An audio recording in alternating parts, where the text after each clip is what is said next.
दिनै दुलाराय बर' फरायसा आफादा मोनफ्रोमबो साब डिभिजनाव बनजार रेलि हाबाफारि लानायनि गेजेरजों 2020 मायथाइयाव गोजोन गोरोबथा बा बिटिआर गोरोबथा जालांनायनि जिखिनि दफाफोरखौ 100% मावफुंनांगौनि थाखाय भारत सरकार आरो आसाम सरकारनि खाथियाव दाबि दैखांनो थाखाय बे हाबाफारिखौ लानाय जादों।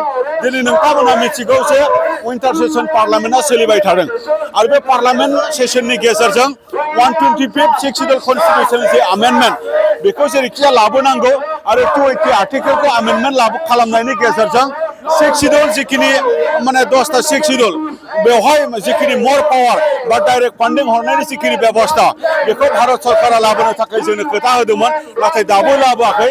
बेखौ लाबोनांगौनि थाखाय दाबि दैखांहरदों जोङो। लोगोसे जे बर' कसारि अट'नमास वेलफेयार काउन्सिल बेखौ मोनसे फुल प्लेसेड मोनसे माने काउन्सिल खालामनांगौनि थाखाय आसाम सरकार आरो भारत सरकारा खामानि मावनो गोनां दङ। बेखौबो जोङो दाबि दैखांनो थाखाय बे हाबाफारिखौ लादों। कार्बि आंलंनि बर'फोरखौ हाजोआरि एसटि जेरैखि मर्यादा होनांगौ बेखौ होनांगौनि थाखाय भारत सरकारा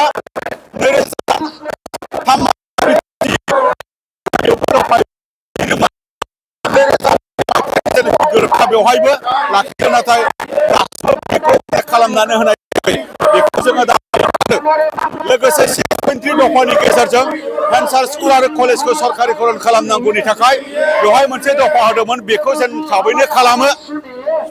एफआरएनि गेजेरजों हा पट्टा होनायनि बाथ्रा दिनै 100% हा पट्टा मोनजोबाखै बेखौ जों थाबैनो होफुंनो दाबि दैखांदों। लोगोसे जे सागानगिरि आफाद माने एनडिएफबि बिथांमोननि दैदेनगिरिफ्रा दिनैबो माखासे जेलाव दङ आरो माखासे दिनैबो केस दङ। बिथांमोननि केसखौ थाबैनो उइद्र' खालामजोबनांगौ। लोगोसेयै माने बिथांमोनखौ माने जेलनिफ्राय उदां खालामनांगौ बेखौ जोङो दिनै दाबि दैखांदों। आरो बेबायदिनो अनुस्थान प्रतिष्ठान माखासे गायसननो गोनां दङ बेफोरखौ गायसननायनि गेजेरजों एनआईटि गायसननायनि बाथ्रा, सेन्ट्रेल इउनिभारसिटि गायसननायनि बाथ्रा, नेरिम्स गायसननायनि बाथ्रा, साइ गायसननायनि बाथ्रा बेफोरखौ जों थाबैनो गायसननो जोङो दाबि दैखांदों। लोगोसे जे जोंनि जिखिनि पारामिलिटारि डिफेन्स बेफोराव माने जोंनि बर' लाइमोनफोरखौ सोसननांगौनि बाथ्रा दङमोन बेखौ दाबो मावफुंनाय जायाखै।